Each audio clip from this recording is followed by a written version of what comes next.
Hey everyone, welcome to another installment of Where Do We Go From Here?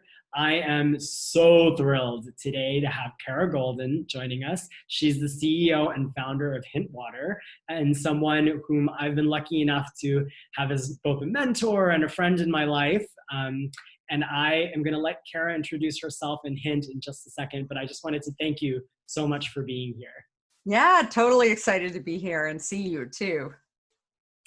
So Kara, it would be really lovely for the folks who are at home watching to get to know a little bit more about Hint for those who haven't come across the brand. But your story is just such an incredible one. So if you wouldn't mind, I'd love to hear a little bit about how you came to the idea and the company and how many years you guys have been going strong, etc. Yeah, so hello everyone. Thanks for having me. So I started this company, Hint Water, if you're not familiar with it. That's what it looks like. And I started actually 15 years ago. We just had our 15-year anniversary.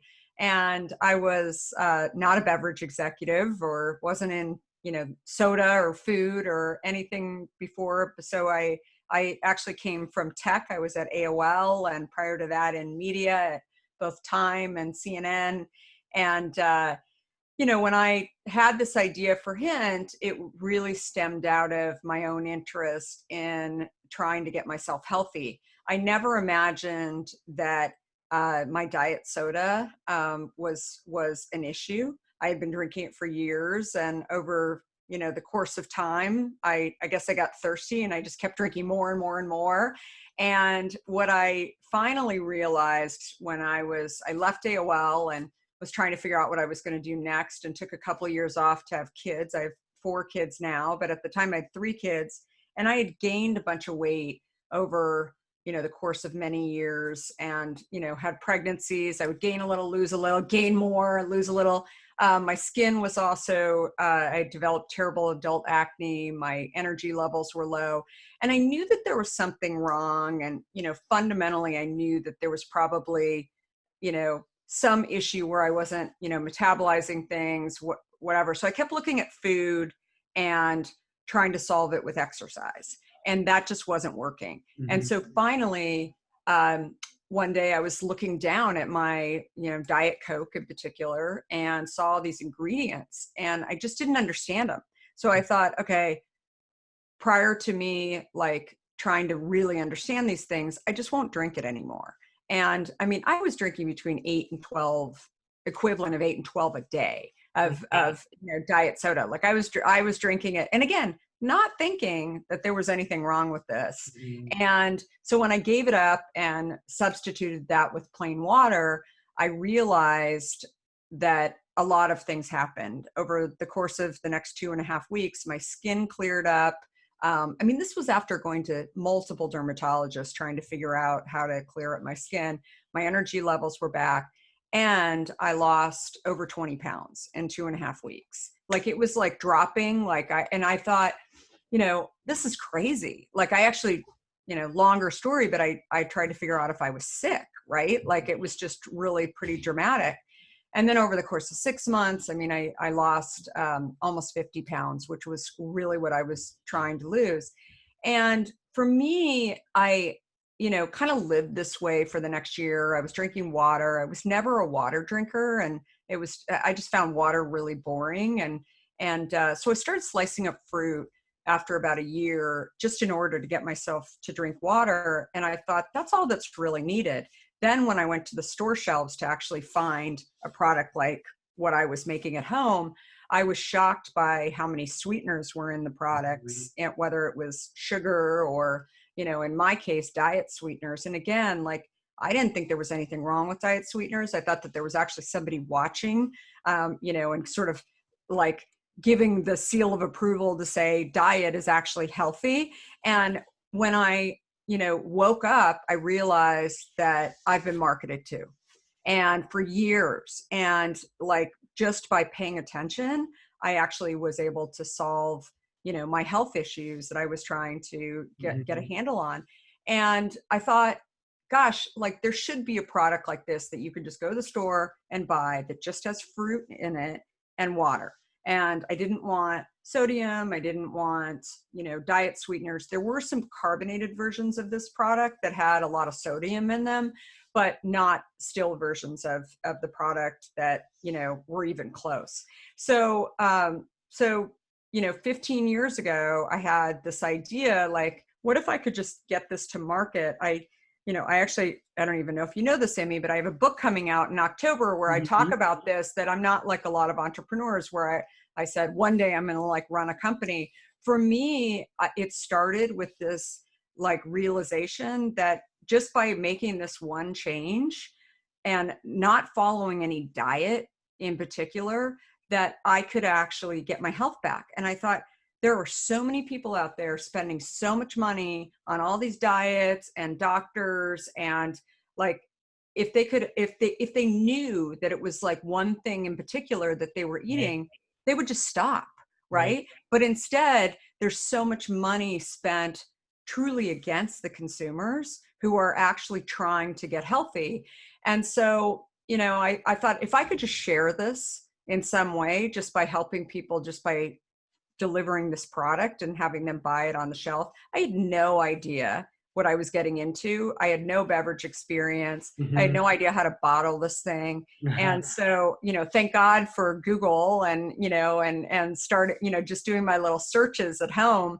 So that's really how it started. And today, fast forward 15 years, we're the largest flavored water company in the US today, which is, pretty huge considering the fact that we had to fight to even get on shelves, day one, because nobody, like we not only developed a brand and a company, but we also developed an entirely new category, which was called unsweetened flavored water, which, because there was no like known, category in these stores, like we couldn't get on the shelf. So for years we had to like fight for why like not actually having sugar or sweeteners in your product was actually better for you. And, lots of stories around that, but that's sort of the core of it. This is such a remarkable story. And actually, one of the reasons why I was so excited to speak with you, you're such an incredibly remarkable person, because I feel like that story also resonates with me, right? We've spoken about this before, but I was 270 pounds, right? Like I've lost a considerable amount of weight in my own life. I can't even picture. I didn't know you when you were that. And it's crazy. So one of the things that I really wanted to kind of highlight about you is that you're one of the most hardworking people I know, and also find it really, really, like, you don't take no for an answer, and I really admire that about you.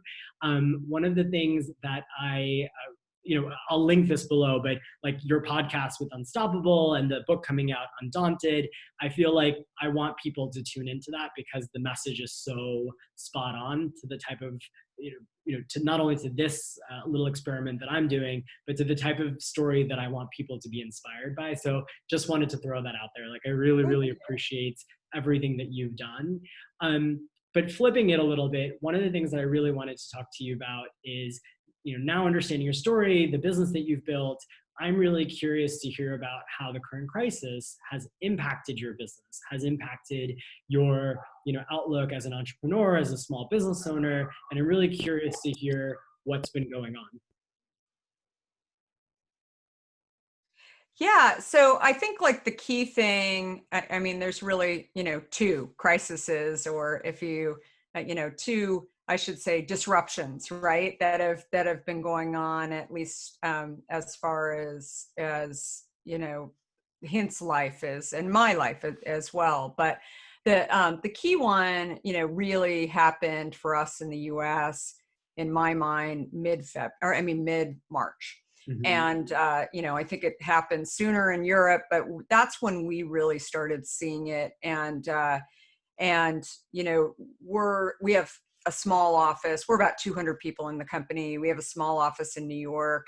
And I happened to be out in New York that week of March 9th, and was really kind of feeling a very different, just energy in the air and nervousness. And, obviously, we saw kind of what happened in New York, but I think it was very, very different than what was sort of being viewed on the West Coast. And I think it's primarily because of public transportation, is just much more common. And so, but we took an early stance on March 12th, on Thursday, to close down our New York office, even before New York was actually doing that, because we just felt like our employees were really, had a lot of anxiety over sort of what was going on. And, they love working at Hint, but they felt like they had to get on public transportation.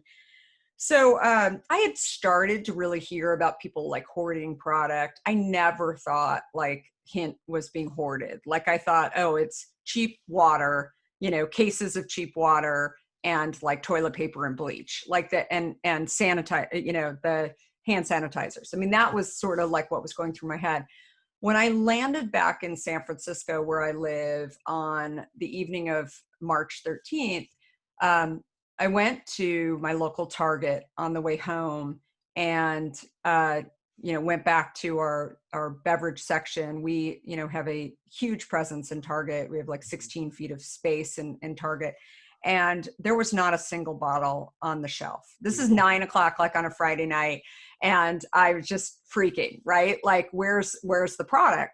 Right. And so walked in the back room, there was no stock. I then, went over to my local Whole Foods, and that weekend went to a couple of other stores in the area, and they either had nothing or it was really sparse. So reached out to my head of sales and was like, what's going on here? Like, stores like Target are on auto replenishment based on register data.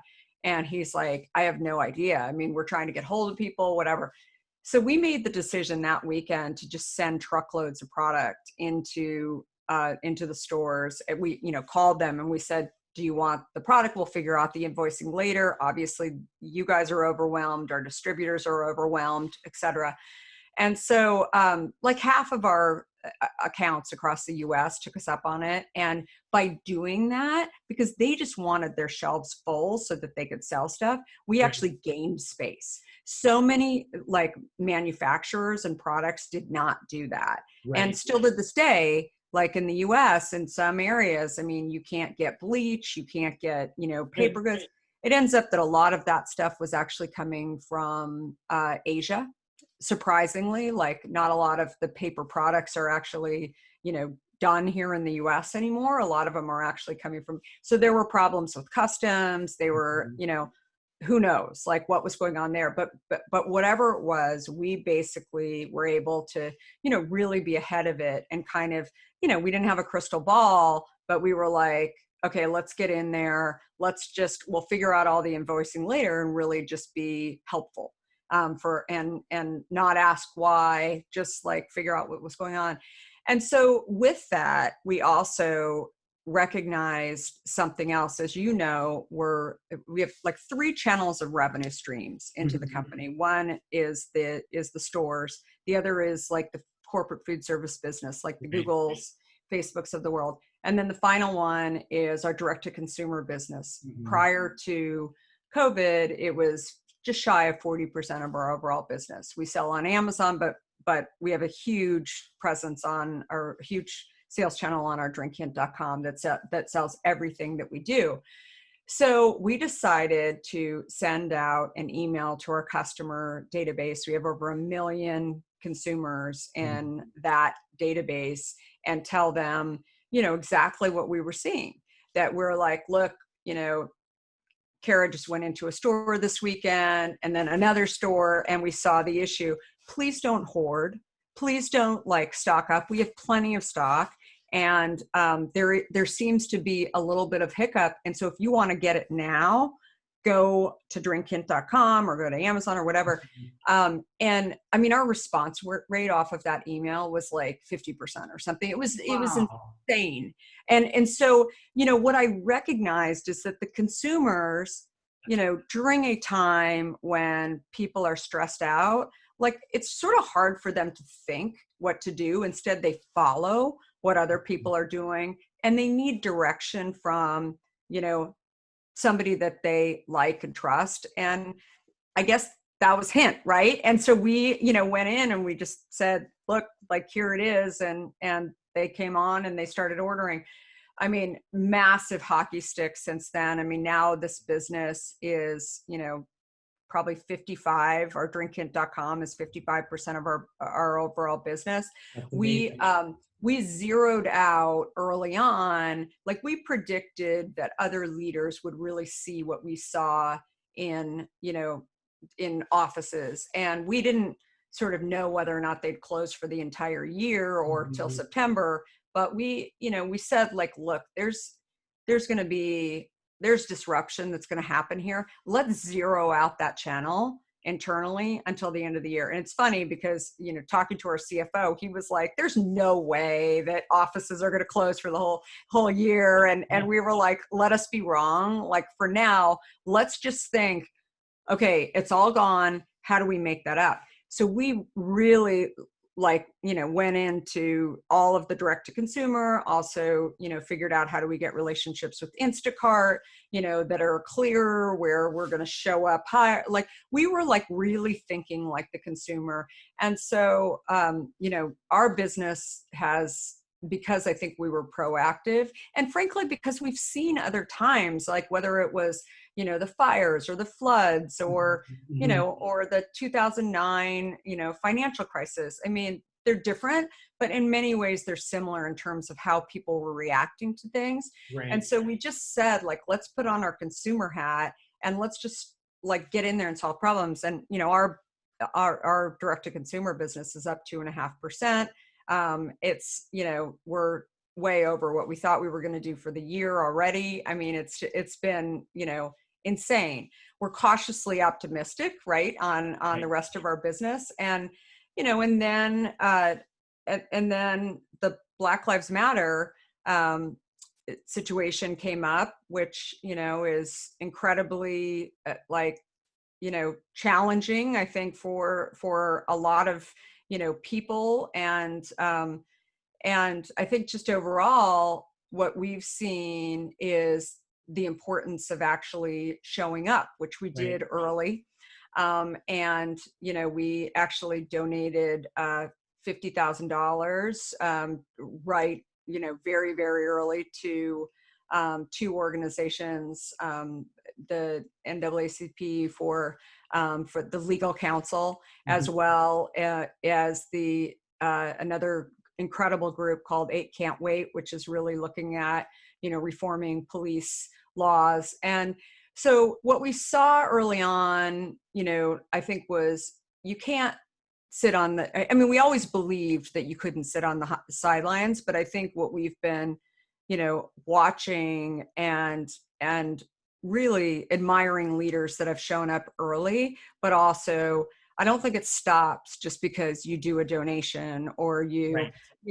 put a, pretty picture on Instagram, or like, Right. I actually think that, and it can show up in like lots of different ways. I mean, we actually, this Friday is a holiday in many, many states that people are creating a holiday called Juneteenth. Mhm.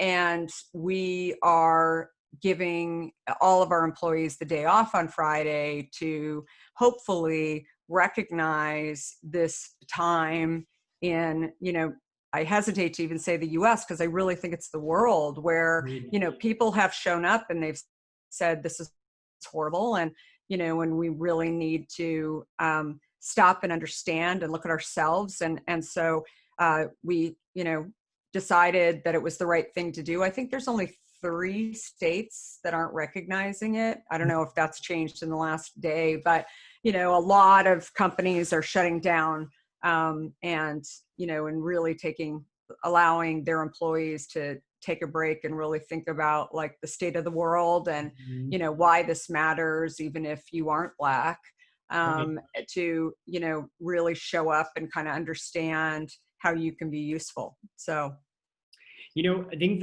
what's really that strikes me most about what you've just described about the current crises, right? both situations that are going on globally, is that it takes a lot of courage and guts to be a leader that wants to think like the consumer, to act early and realize that it doesn't stop there. Yep. And I'm curious, how is this going to keep rolling for you, right? Like now that you've articulated how this current situation has really impacted not only your business, but in some ways you personally. I'm curious, what have you learned that's going to change the short term for you? What's going to change the long term thinking about how you run the company, how you communicate with your employees, how you think about the challenges that the world you're facing? I'm really curious to get your perspective on that. Yeah, I'll sort of clump both of these pieces into, as we move the company forward. I think we've always been a company that has been, really looking at the individuals first in terms of, like the match. It doesn't matter what their gender is or their skin color we have 200 employees that are, living all over the US, where like we really, I mean, we really want our employees to feel comfortable. Right. And, but we've also, looked at, as we add people to our team too, I also just like don't think it's necessarily right um to really hire people just because of their gender or their skin color or whatever. Like, and I can confidently say inside of our company that we haven't done that. Like, we don't hire women just because they're women. We hire them because they're really smart. Oh, and by the way, they're women. We have, Blacks who are working in lots of levels of our company, and we don't just hire them because they're Black. Like, Right. that's the thing. Like, I think, that's insulting, like to any woman, any Black, and so I don't think that will change in our Right. company. I think that we've, done a good job of doing that, but can we do better? Absolutely. Yeah. And we're trying to figure out exactly how we, ultimately can do better. And then as it relates to, health, I think the health side of things, we've always, said to people, like, if you come, it's probably the first thing we actually tell people when they're working at Hint. We're like, look, if we ask you to go home ever, just so you know, like, it's not because we're not picking on you. It's just that we really believe like everybody shares door handles and bathrooms and so like maybe one person's not that concerned about it, but there might be another person who feels like they have a lower level job, you have a higher level job, or vice versa, you don't work for them. And so we allow anybody who, if you feel like somebody should be going home, we've always said, say it, like for whatever reason, and you can't hold it against people. And it's sort of, they're like, oh, wow, like I used to work at XYZ and people were never like that outspoken about it. So Right. again, I think like that stuff will continue, more along the lines of, just being, hopefully people won't come in sick. And I think, what we've seen through this time as well is that I think people have gotten a lot more comfortable with Zoom and being able to hold meetings virtually. But I think in general, I'm starting to see, and I think this is particularly true for, our interns, as well as, people who are in their early to late 20s, that they actually want people.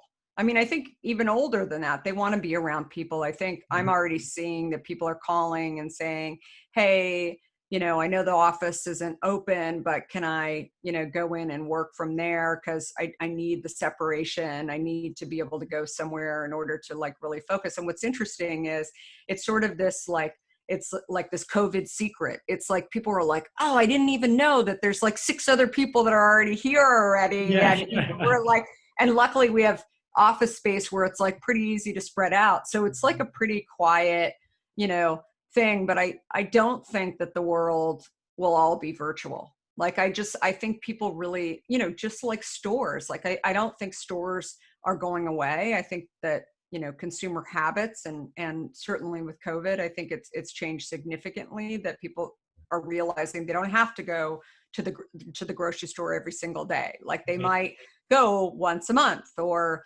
and then otherwise like order from one of these online delivery services, or order online as well. And I feel like, but there's always going to be a time where there's certain people that are going to want to go into stores. And I think there are going to be people that want to go into work, maybe not 5 days a week, but I think that that's going to, continue. But when I heard early on that there were companies like celebrating, like, oh, I think we're just going to work virtually. And, I don't know, I also heard whispers around, VCs saying like, oh, we don't have to pay for real estate anymore. It's going to be like great. I'm like, not so fast. Like, I think that there's, especially for, this 20 something generation, I think people like don't want to, just have a virtual life, and they've grown up that way, and they believe in human connection, and, they believe in protesting, and they understand that not everything can be done online and virtually effectively. I couldn't agree more. I think I weathered the staying at home, sheltering in place quite well for a couple months, maybe 2.5 months. And then at the end, I definitely lost it. Like I Yeah. definitely went through some really intense emotions of not feeling connected to those who are really most important to me. And I was lucky, like I was here with my husband, and we were sheltering in place together. So I still had someone, but I definitely feel what you're saying. And I think it brings me to the most important question, right? And this is the one that I really want, your perspective on is, well, where do we go from here, right? Like if you were talking to a young person who has an idea, wants to disrupt an industry, wants to start a business, and this is the environment, this is the world that they have that, inclination in, what would you say to them? Like, what advice would you have for them? Yeah, I mean, I think figuring out whether you've started a company or you're thinking about starting a company, I think that great ideas actually get developed during times of stress, right? Mhm. They do. Like people start to figure out what's needed, and I think that the thing that we did during COVID was actually figure out what's working and make some predictions. And your predictions may be wrong, but whether I think the first point is really looking at like what's working, and what we saw was early on that our direct to consumer business, just as an example, was working, and we thought, well, if we throw some more gas on there, is it going to continue working even stronger? Mhm. And so looking at that kind of stuff, and if you haven't been doing that, then, or having sort of in in the case of consumer products, like having a direct to consumer business, like now's the time to go and start that, right? Like you're looking around at your competitors, you're looking around at an industry that maybe is sort of lacking in that. And that is your, that's your gift, right? To actually go and solve that problem. Like I've always looked at, the best entrepreneurs are the ones that actually solve problems. They're not making more stuff, Right. right? Like though making more stuff is not, I think there's probably ideas out there that have generated, some revenue, but the big ones actually solve problems, Right. right? In every single industry. So I think it's just figuring out, you know, really how do you do that? And how do you think about the consumer and think about the stresses that they're going through? I mean, sounds really simple, but early on, I was actually acting. I decided to take on a few stores in Marin County where I live, and I started out Hint selling cases, Mhm. and then we got distributors and we built a big team, and so I really have not been in that role for a while, but I really wanted to make sure that my team was safe going out and going into these stores through shelter in place. And we're an Mhm. essential product, so we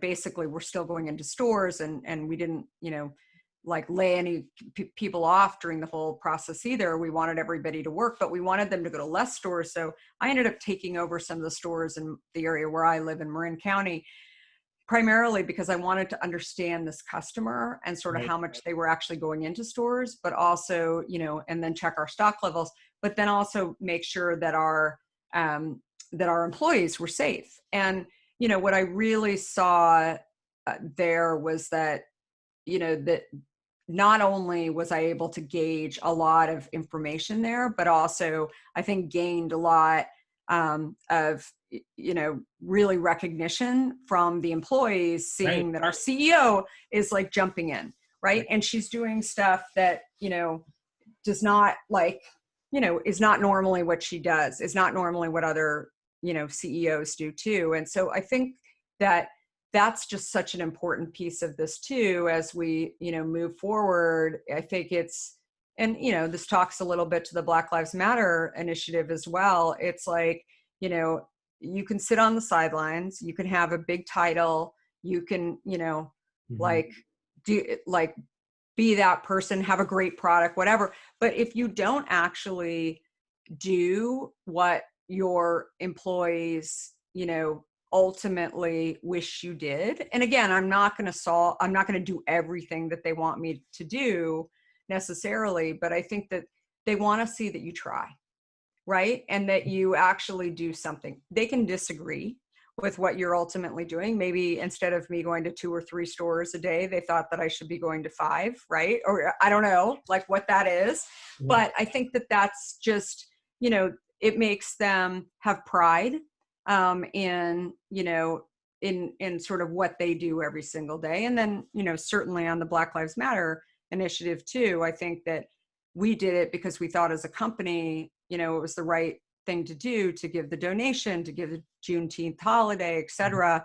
But I think it also gives employees and potentially customers something to talk about when they're actually supporting, your product. So I think in many ways, when you're launching a company, you don't think about those things, right? And as like part of the overall, thing that you do. But I think as it's like, you treat people, whether that's your customer or your employees, I think with the same kind of respect that you would when you have people coming into your home, right? Like it's just, you want them to feel comfortable, you want them to feel safe, you want them to feel like, you understand them, right? And again, like I always use that as an example because you may not do everything right, but I think that effort speaks volumes. And like I always, view even leaders, like if they actually did anything, I think that's great. If they continue the dialogue and they don't just stop with thinking, okay, I did one post, I'm good. Like, like do a little more than that. But like they're a little ahead of maybe other people that did nothing, but they could do more. Do I want to go and yell at them and criticize them? No. Like, I think it's like, it's just, keep your own sort of mental note on sort of like where this is. But I think I think employees too will start to make decisions about where they ultimately want to be. Right. And even though there's plenty of people out of work right now, that will change. And, and I think that it's just really figuring out where you ultimately, who do you want to keep as your company, right? And literally as your company. Yeah. I mean, this leading by example, I think is absolutely and utterly fundamental, right? It's one of the things, and I said this to you before, is something that I absolutely admire about you. And I felt like even in the little bit of work that we've done together, I always found that to be most interesting, that you have the empathy for that, and not all leaders do. So really, really, I'm grateful for you sharing that. Nice. Yeah. So, yeah, but I think it's just being human, right? Yeah, You are exactly. too, right? And it's like, and unfortunately, I think that the more experienced and the older you get, and you don't sort of get this. I'm not sure I don't know. I don't know how much you can change people. Right. And I think it's like, they can maybe you change some, but you're not going to change all of them. But I think that at the end of the day, those leaders will ultimately be found out. Right. And I think that it's an important, it's an important thing to think about, because I think that success and the success of a company really, comes down to that. And no longer can you, I think this is sort of a whole other point. I know we got to go, but I mean, I think it used to be that you could go start a company and, then it was based on having a good product and I don't know, maybe doing well on if you go public or whatever. Right. But I think that the founder and the CEO aspect, it's just way more visible today than it ever was. I mean, when I was a kid, like I don't know, there was a handful of CEOs that you heard about. I mean, today it's like, it's you're high profile, and it's an important, decision to make for people too, if they don't choose to live that way. So that's just sort of another aspect of this that I think is important. You're a public figure. That's exactly right. Well, like you said, I don't want to keep you for any longer. Yay. You've been so generous with your time. So thank you so much. Yeah, you too. Thanks, everybody. And you can find me on social at Kara Goldin, KaraGoldin, or and go grab some hints.